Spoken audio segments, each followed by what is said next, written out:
সন্ধ্যা পেরোতে বিশাল এক ডালিম গাছের নিচ দিয়ে যাচ্ছিল কয়েকজন গ্রামের লোক আর সেই ডালিম বাগানের বৃদ্ধা।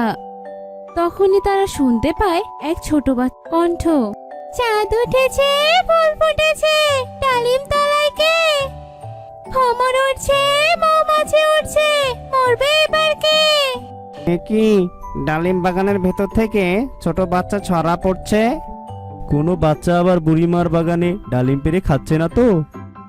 এছাড়া আর কি হবে, গ্রামের সব বাচ্চারা এসে ডালিম বাগানেই তো আক্রমণ করবে। এদের তো কোনোভাবেই আর আটকানো যাচ্ছে না। আজ আমি নিজ হাতেই ইচ্ছে মতো পেটাবো। মাথা গরম করো না, চলো তো বুড়িমা, গিয়ে দেখি কে তোমার বাগানে ডালিম পেড়ে খাচ্ছে। আমার বাগানে তোমরা কেন এসেছো? ডালিম খেতে এসেছো নাকি মরতে এসেছো? সবে ডালিম, রক্ত বন্যার ডালিম। বাচ্চা ভূত হাতে থাকা ডালিমটি দুই ভাগ করে আর ডালিমের ভেতর থেকে রক্ত বেরিয়ে আসতে শুরু করে। এ তো বাচ্চা ভূত, আমার বাগানে ছিল এতদিন মানুষের বাচ্চাদের উৎপাত, এখন তো দেখছি ভূতেদের বাচ্চারাও এসে হাজির হয়েছে। বুড়িমা, ডালিম বাগানের মায়া ছাড়ো আর আমাদের সাথে চলো, পালাতে হবে। মা, বাবা, আমি তোমাদের কাছে যাব, আমার কিছুই ভালো লাগে না। এরপর থেকে বুড়িমার ওই ডালিম বাগানে কেউ যাতায়াত করতো না। সকলে সেই পথ দিয়ে যেতে ভয় পেত। সেই গ্রামের স্কুল পড়ুয়া ছোট সুরভি ওর শহর থেকে আসা ছোট বোন পুরবীকে নিয়ে সেই পথে হেঁটে যাচ্ছিল। তখন পুরবীর চোখে পড়ে বৃদ্ধার সেই ডালিমের বাগান। এই সুরভি, দেখো কত বড় একটা ডালিম বাগান। সুরভি, এটা কার বাগান বোন? এই বাগান একটা বৃদ্ধার বাগান, তবে তোর ওখানে যেতে হবে না বোন। কেন? কত সুন্দর লাল লাল ডালিম ঝুলে আছে। জানিস তো আমার ডালিম খেতে খুব ভালো লাগে। চল না, বৃদ্ধাকে বলে কিছু ডালিম পেড়ে নিয়ে আসি।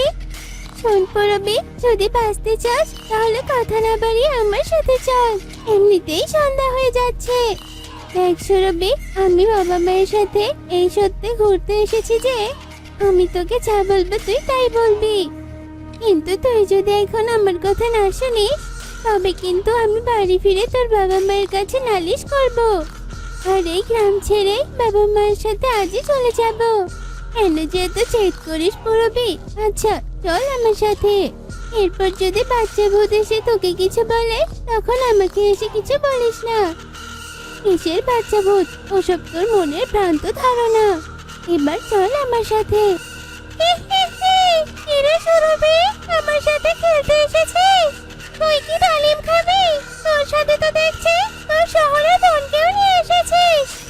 পালা পুরবী, বাচ্চা ছেলে, এখান থেকে এক্ষুনি পালা। এই সুরভি, এসব কি? আমি তো আমার নিজের চোখে বিশ্বাস করতে পারছি না। আগে তো নিজের প্রাণ বাঁচা পুরবী, চল আমার সাথে। এরে সুরভি, তুই পড়ে গেছিস। এই দেখ, আমি আমার হাত বাড়িয়ে দিয়েছি। ওঠ, দেখ বাচ্চা ভূত, আমি তোর কি ক্ষতি করেছি? আমাকে যেতে দে, আমি এই বাগানে আসতে চাইনি। বিশ্বাস কর, পুরবীর জন্য আমি এসেছি।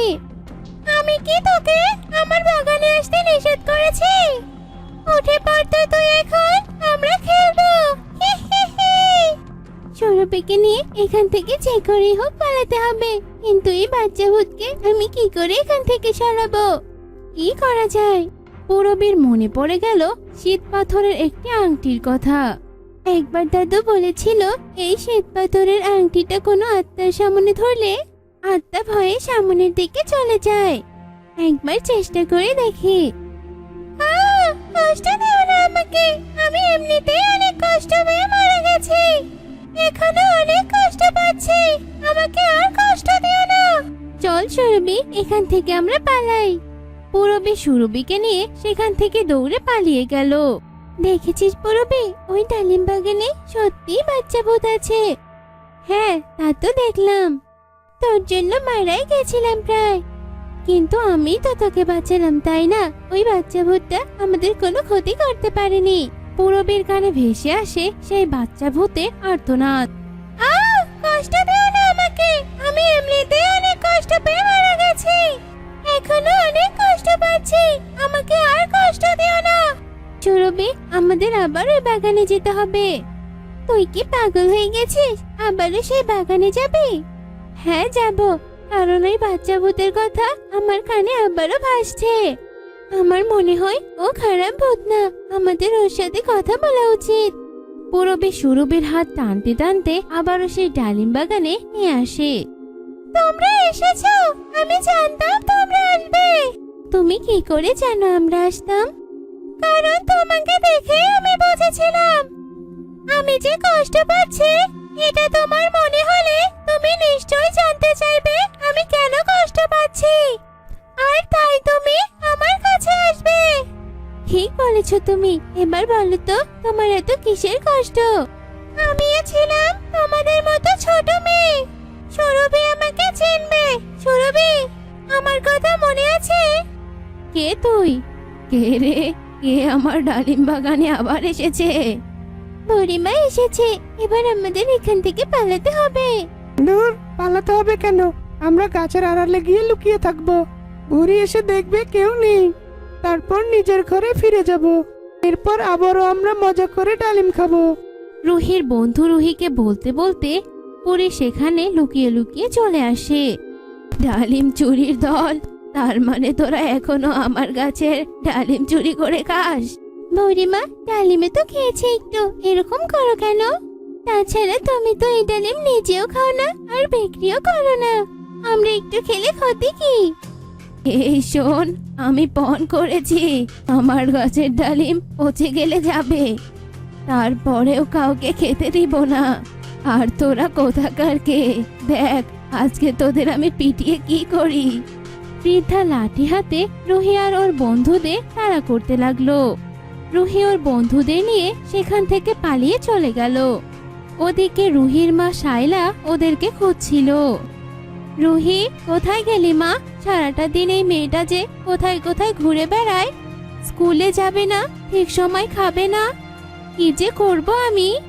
কি হয়েছে শায়লা, এত চেঁচামেচি করছো কেন? চেঁচামেচি করবো না তো কি করবো শুনি? তোমার মেয়ে তো এখনো বাসায় ফিরেনি, কে জানে কোথায় গিয়ে বাদরার মতো মেতে আছে। আচ্ছা থামো, দেখছি আমি। তখনই সেই ডালিম বাগানের মালিক বৃদ্ধা লাঠিতে ভর করে চিৎকার করতে করতে শায়লার কাছে আসে। শায়লা, তোর মেয়েকে কি একটু শিক্ষা দিবি না? কেন দাদিমা, কি হয়েছে? আমার মেয়ে আবার তোমার কি ক্ষতি করলো? কি ক্ষতি করেনি সেটাই বল। প্রতিদিন আমার ডালিম বাগানে ঢুকে ডালিম চুরি করে বসে বসে ডালিম খাবে আর ডালিম গাছে ডালপালা ভাঙবে। গ্রামের সব বদমাস চোরাচুরিদের নিয়ে এসে আমার বাগানে দৌড়াদৌড়ি করবে। আমার এসব একদম ভালো লাগে না। দেখেছো তোমার মেয়ের কাজ? এই গ্রামের যাদের বাড়িতে ডালিম গাছ আছে প্রত্যেকে এসে আমার কাছে এভাবে বিচার দেয়। এসব আর ভালো লাগে না, আজও বাড়িতে আসুক। ওকে এমন ধোলাই দেব আর কোনোদিন কারো ডালিম গাছের দিকে চোখ তুলে তাকাতে পারবে না। শোনো শায়লা, তোমাদের কথা আর কাজের কোনো মিল নেই। মেয়েকে কেমন শিক্ষা দেবে এ আমার জানা আছে, তাই আমি তোমাদের উপর আর বিশ্বাস করি না। বৃদ্ধা শায়লা আর জসিমকে অনেক উল্টাপাল্টা কথা বলতে থাকে। ওদিকে রুহি ওর বন্ধুদের নিয়ে পুনরায় ডালিম বাগানে বসে পা দুলিয়ে দুলিয়ে ডালিম খেতে থাকে। আমাদের তাড়া করে বুড়িমার কি লাভটা হলো?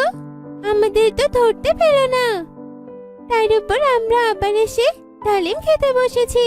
ঠিকই বলেছিস রুহি, বুড়িমা কেন এত কিপটামি করে তাই তো বুঝি না। ওসব বাদ দে তো, বুড়িমার গাছের ডালিম খেতে খুবই মজা। কি বলিস তোরা? হ্যাঁ রুহি, ঠিক বলেছিস। বুড়িমা যদি আবার আসে আর দেখে আমরা ডালিম গাছের ডালিম খাচ্ছি, তাহলে লাঠি দিয়ে তাড়া করবে আবারও। করুক না তারা, সে কি আমাদের পিছনে দৌড়ে আমাদের ধরতে পারবে? হা হা হা। মনে তো হচ্ছে বুড়িমা বাসায় নেই। আজকে আমরা সবাই বাসায় যাওয়ার আগে 2 হাত ভর্তি করে ডালিম নিয়ে সবাই যাব। আর রাতের বেলা সবাই যখন ঘুমোবে তখন নিয়ে যাওয়া ডালিমগুলো আবার মজা করে খাবো। তাই চল, এমনিতে অনেক দেরি হয়ে গেছে, এখন বাড়িতে ফেরা উচিত। রুহি এমনটা বলার পরে সকলে নিজের হাত ভর্তি করে ডালিম পেড়ে যে যার বাড়ির দিকে যাত্রা শুরু করলো। ওদিকে শায়লা লাঠি হাতে বসেছিল। সন্ধ্যা হয়ে গেছিল। ঠিক তখনই রুহি ছড়া কাটতে কাটতে হাত ভর্তি ডালিম নিয়ে বাড়িতে ফিরছিল। চাঁদ উঠেছে, ফুল ফুটেছে, কদম তলায় কে, হাতি নাচছে, ঘোড়া নাচছে, সোনামণির বিয়ে। রুহি দেখেও নিজে ওর মা লাঠি হাতে নিয়ে সামনে দাঁড়িয়েছিল। সারাদিন টোটো করে ঘুরে বেরিয়ে এই তোমার আসার সময় হলো? আজ তোর একদিন কি আমার একদিন। মা, মেরো না, মেরো না আমাকে। শায়লা রাগের বশে রুহিকে অনেক মারতে থাকে। আর রুহি মার থেকে বাঁচতে দৌড়ে জঙ্গলে গিয়ে লুকিয়ে থাকে। বলেছিলাম মেয়েকে বুঝিয়ে বলো, তুমি তো শুনলেই না। এখন কোথায় খুঁজবো আমার মেয়েকে? আমার মেয়েটাকে আমি যদি খুঁজে না পাই তাহলে আমি তোমাকে বাড়ি থেকে বের করে দেব। ওদিকে রাতের অন্ধকারে রুহি এক জঙ্গলের দিঘিতে পড়ে যায়। বাঁচাও, বাঁচাও কেউ আমাকে, আমি সাঁতার জানি না, কেউ বাঁচাও আমাকে। তখন সে জঙ্গলের দিঘির আশেপাশে কেউই ছিল না, তাই রুহিকে কেউ বাঁচাতেও পারেনি। আর রুহি দিঘির পানিতে ডুবে মারা যায়। ওদিকে একটানা রুহিকে খোঁজার পরেও পাওয়া যায় না। তাই জসিম রাগ করে শায়লাকে নিজের বাড়ি থেকে তাড়িয়ে দেয়। আমার কথা শোনো, আমার মেয়েকে খুঁজে পাওয়া যাচ্ছে না। আমার কি খারাপ লাগছে না? আমাকে তুমি বের করে দিও না, আমাদের মেয়ে ঠিক ফিরে আসবে।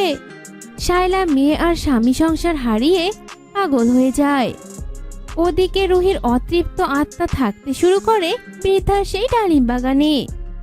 রুহি, তার মানে তুই আমাদের রুহি? আমাদের তুই মাফ করে দে। আমি তোকে এতদিন না চিনে ভুল করে বাচ্চা ভূত বলেছি, আরো অনেক কিছু বলেছি। আমি কিছুই মনে করিনি। তোমার সব কথা শুনে আমার সত্যিই খুব খারাপ লাগছে রুহি। আমি তোমার জন্য কিছু করতে চাই। আমি শুধু চাই আমার বাবা মায়ের ভুল বোঝাবুঝি সব ঠিক হয়ে যাক, আর আমার মা আগের মতো আবার বাবার সাথে সংসার করুক। আমার মা পাগল হয়ে রাস্তায় রাস্তায় ঘুরে বেড়াচ্ছে। এটা আমি যতদিন জানবো, যতদিন দেখবো, ততদিন কষ্ট শুধু পেতে থাকবো। আমি তোমাকে কথা দিচ্ছি, আমি তোমার এই কষ্ট থেকে একদিন ঠিকই মুক্তি দেব। পূরবী এমনটা বলে তখনই সুরভিকে নিয়ে তার বাবার কাছে চলে যায়। আর রুহির বাবাকে রুহির ব্যাপারে সবকিছু খুলে বলে। সব শুনে রুহির বাবা কেঁদে ফেলে। রুহি, আমার আদরের মেয়ে এতদিন সব ছেড়ে চলে গেছে, আর আমি এতই দুর্ভাগা পিতা যে কেবলই জানতে পারলাম আমার মেয়ে নেই। চাচা, আপনি তো সবই শুনলেন, তাহলে কি আপনি ওর কথা মতো এবার চাচিকে বাড়িতে ফিরে আনবেন? আমার মেয়ের জন্য আমি সব করতে রাজি আছি। জসিম শায়লাকে খুঁজে তার বাড়িতে নিয়ে এলো। তখনই সেখানে চলে আসে রুহির আত্মা। বাবা, মা, আমি তোমাদেরকে এভাবে একসাথে দেখতে চেয়েছিলাম। এ কি রে মা, তুই এসেছিস? তুই আমাদের সাথেই থাক, আমাদের ছেড়ে যাস না মা। আমার যে এবার মুক্তি বাবা, আমার ইচ্ছে পূরণ হয়ে গেছে, আমাকে যে এবার যেতে হবে। এই বলে রুহির আত্মা সেখান থেকে চলে যায়। এরপর গ্রামবাসীরা রুহির এরকম মর্মান্তিক মৃত্যু আর তার পরবর্তী পরিস্থিতির কথা শুনে খুব কষ্ট পায়। আর বৃদ্ধাও নিজের ভুল বুঝতে পারে। একতা সুবর্ণপুর নামে একটি গ্রাম ছিল। গ্রামটি ছিল দেখতে অনেক সুন্দর। ওই গ্রামের সকল মানুষই সুখে শান্তিতে বাস করছিল। ওই গ্রামের মোড়লের নাম ছিল প্রতাপ বর্মা। প্রতাপ বর্মার একটা ছোট মেয়ে ছিল, যার নাম ছিল মিষ্টি। সুবর্ণপুর গ্রামের সকল লোক আনন্দেই বাস করছিল। কিন্তু হঠাৎই গ্রামের উপর কালো ছায়া নেমে আসে। হঠাৎই গ্রামে বৃষ্টি পড়া বন্ধ হয়ে যায়। সূর্যের উত্তাপ বেড়ে যায়। নদী নালা সব শুকিয়ে যায়। ফসলের আবাদ কমে যায়। এ নিয়ে গ্রামের লোকেরা চিন্তায় পড়ে যায়। তারা কি করবে না করবে কিছুই বুঝতে পারে না। একদিন দুজন লোক মোড়লের কাছে যায়। মোড়ল মশাই, বাড়িতে আছেন? আরে তপন যে, কি ব্যাপার বলো? কি আর বলি মোড়ল মশাই, গ্রামের অবস্থা তো দেখতেই পাচ্ছেন। বেশ কয়েক মাস ধরে গ্রামে তো কোনো বৃষ্টি হচ্ছে না। এ কারণে তো গ্রামের কোনো ফসল ভালো আবাদও হচ্ছে না, যার কারণে খাবারের সংকট দেখা দিচ্ছে। রোদের তাপে বাইরে বের হওয়া যাচ্ছে না। কিছু একটা করুন মোড়ল মশাই, এভাবে তো আর চলা যায় না। হ্যাঁ তা তো ঠিক, এটা তো বুঝতেই পারছি। বৃষ্টি না হলে যে আমার করার কিছুই নেই। হঠাৎ করে আমাদের গ্রামে কার যে অশুভ ছায়া পড়লো, চারিদিকটা যেন হাহাকারে ভরে গেছে। তোমরা বাড়ি ফিরে যাও, আমি দেখছি জলের কোনো ব্যবস্থা করা যায় কিনা।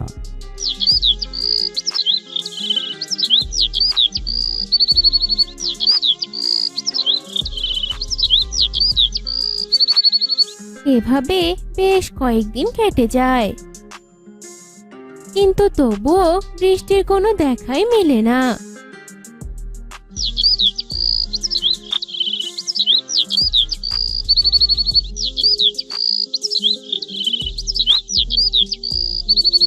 একদিন প্রতাপ বর্মা মিষ্টির সাথে নদীর পাড়ে বসেছিল।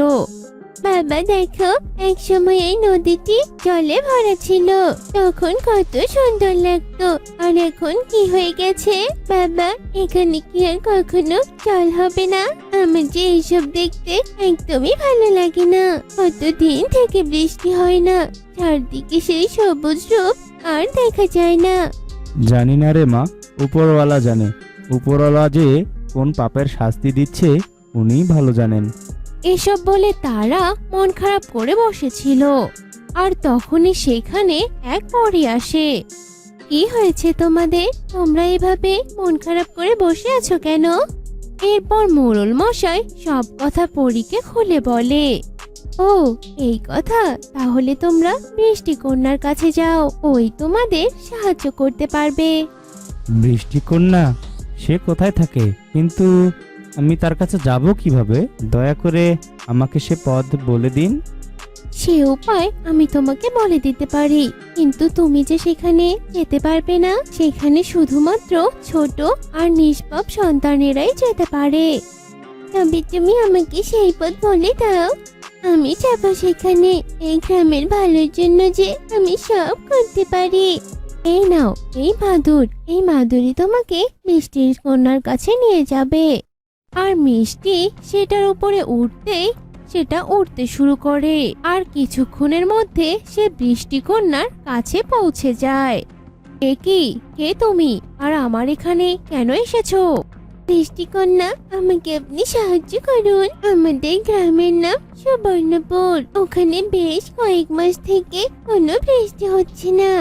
আপনি কেন সেখানে বৃষ্টি দিচ্ছেন না? দয়া করে আপনি আমাদের গ্রামে বৃষ্টি দিন।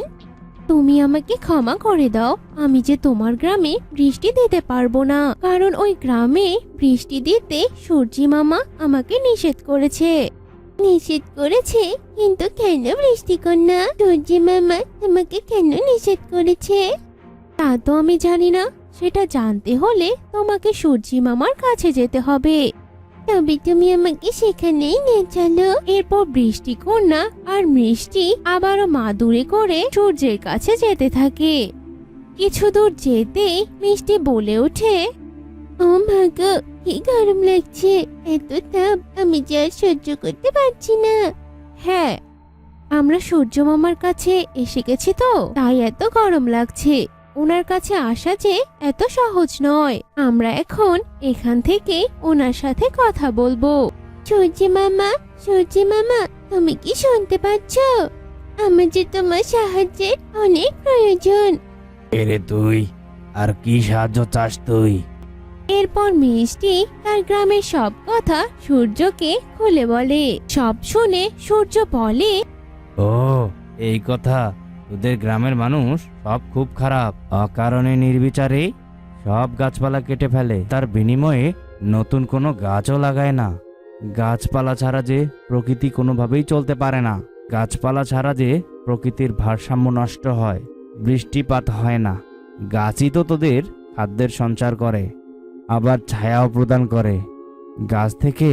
গাছ থেকে অক্সিজেনও পায় মানুষ, কিন্তু তারপরেও নির্বিচারে কিভাবে গাছ কাটিস তোরা?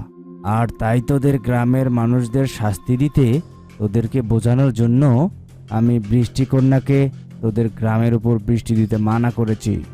আমাদের গ্রামের লোকজন না বুঝে অনেক বড় ভুল করেছে।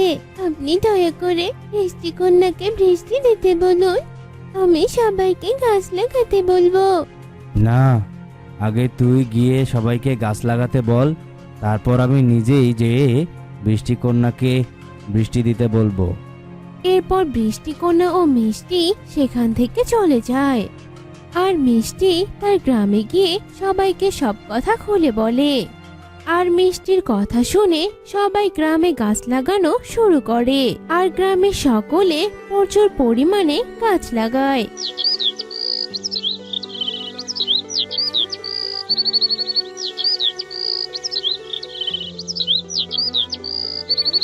তার পরের দিনই গ্রামে মুষলধারে বৃষ্টি হয়। খাল, নদী, নালা সব ভরে যায়। আর আবারও সবাই হাসি মজায় দিন কাটাতে থাকে। তো বন্ধুরা, আজকে আমাদের গল্পটি তোমাদের কাছে কেমন লেগেছে তা কমেন্টে জানাতে ভুলো না কিন্তু।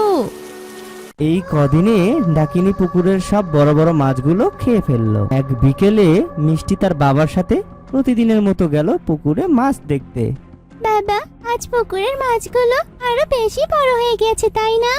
হ্যাঁ রে মা, আজ তো মাছ আরো অনেক বড় হয়ে গেছে। আর বড়শি ফেলে বড় বড় মাছগুলো ধরে বাড়িতে নিয়ে যাব। কি মজা, আজ আমরা আমাদের পুকুরের মাছ খাবো। আলম বড়শি দিয়ে পুকুরে মাছ ধরতে শুরু করে দেয়। বাবা, মাছ তো উঠছে না, মাছ কখন বড়শিতে উঠবে? এই তো রে মা, বড়শি ভারী হয়ে উঠছে, তার মানে বড়শিতে মাছ উঠেছে। আরে এসব কি, বড় মাছগুলো সব কোথায়? তাই তো, বড় মাছ সব কোথায় গেল? আমরা তো কয়েকদিন আগে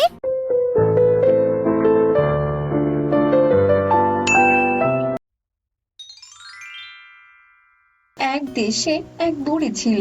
তার অনেক বয়স হয়েছিল। বয়সের ভারে বুড়ি চোখে ঠিক মতো কিছু দেখতে পারত না। আপন বলতে বুড়ির তেমন কেউই ছিল না। তবে বুড়ির কয়েকটা মুরগি ছিল। সেই মুরগিগুলো প্রতিদিন ডিম পারত। সেই ডিমগুলো বিক্রি করে বুড়ি নিজের সংসার চালাতো। একদিন এক চোরের নজর পড়ে বুড়ির বাড়িতে। আরে আরে, এ তো দেখছি একটা অসহায় বুড়ি।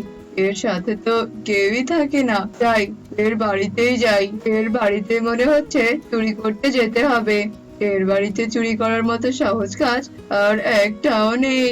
আজ রাতে আমি এই বুড়ির বাড়িতে চুরি করব। হ্যাঁ। এরপর থেকে প্রতি রাতে সে চোর বুড়ির বাড়িতেই আসে এবং সে একটা একটা করে জিনিস চুরি করে নিয়ে যায়।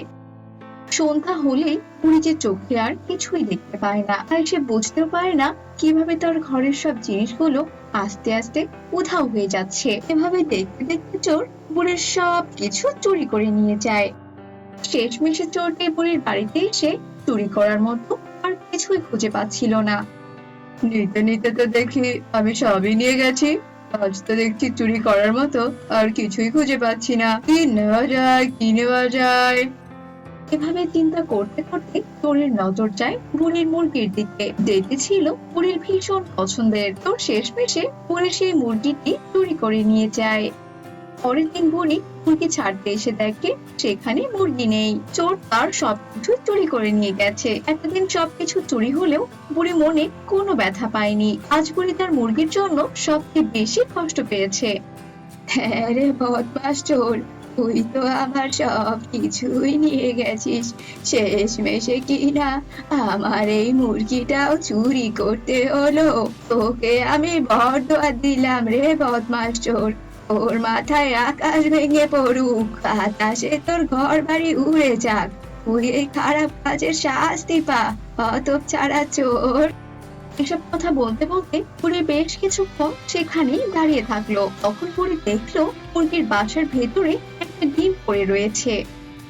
ইস রে, মুরগিটা আমার সবে মাত্র ডিম পাড়া শুরু করেছিল। বদমাস চোর, তোর পেটে ব্যথা হোক, তোর হাতটা ভেঙে যাক, বাঘ এসে তোকে খেয়ে ফেলুক। এভাবে বুড়ি চোরের ওপর রাগ করে তলব বকতে থাকলো। এরপর সে ডিমটিকে নিয়ে গিয়ে পাত্রের মধ্যে রাখলো এবং পাতা দিয়ে সেই ডিমটিকে ঢেকে রাখলো। বুড়ি চেষ্টা করলো ডিমটিকে চাপ দিতে আর সেই ডিমটি থেকে বাচ্চা ফুটাতে। এটা তো কোনো সাধারণ ডিম নয়, আমার ভালোবাসার মুরগির শেষ স্মৃতি এটা। এর থেকে বাচ্চা ফুটে বেরোলে সেই বাচ্চার মধ্যেই আমি আমার পছন্দের মুরগিকে আবারও দেখতে পারবো। শেষমেশে বুড়ির চিন্তা সফল হলো।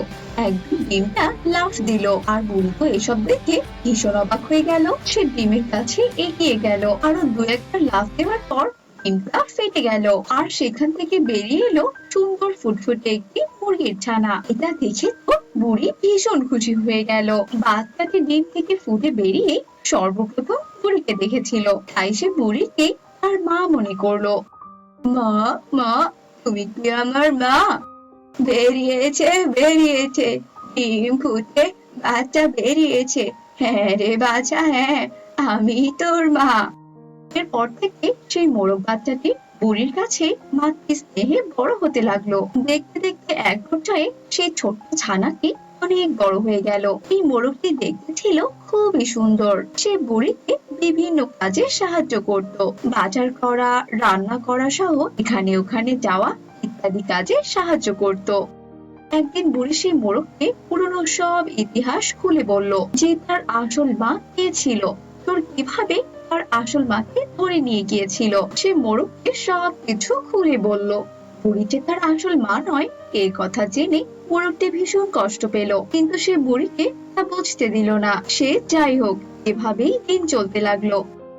বেশ কিছুদিন পরের ঘটনা, আবারও চোরের নজর পড়লো বুড়ির বাড়ির ওপর। সে ওই মোরগটিকে দেখতে পেল। আরে আরে, এটা তো দেখছি বুড়ির বাড়ির মোরগ। আরে বাহ, স্বাস্থ্য তো দেখছি বেশ ভালো। আজ রাতেই আমি এসে এই মোরগটাকে চুরি করে নিয়ে যাব। হ্যাঁ, যে যাই বলুক বাবা, বুড়ির বাড়িতে চুরি করার মজাটাই আলাদা। এরপর রাতের বেলা চোর বুড়ির বাড়িতে এলো চুরি করতে। মোরগটি বুড়ির সাথে বুড়ির ঘরে ঘুমোতো। চোর চুপি চুপি দরজা খুলে বুড়ির ঘরে ঢুকলো, আর যেই না চোর মোরগটিকে ধরতে গেল অমনি মোরগটির ঘুম ভেঙে গেল। মোরগটি দেখলো বুড়ির বাড়িতে চোর এসেছে চুরি করতে, তাই সে তার শক্তিশালী ঠোঁট দিয়ে চোরের একটা চোখে ঠোকর দিল। সাথে সাথে চোর অন্ধ হয়ে গেল। সে এক চোখ দিয়ে আর কিছুই দেখতে পারছিল না। তখন সে সেখান থেকে পালিয়ে গেল।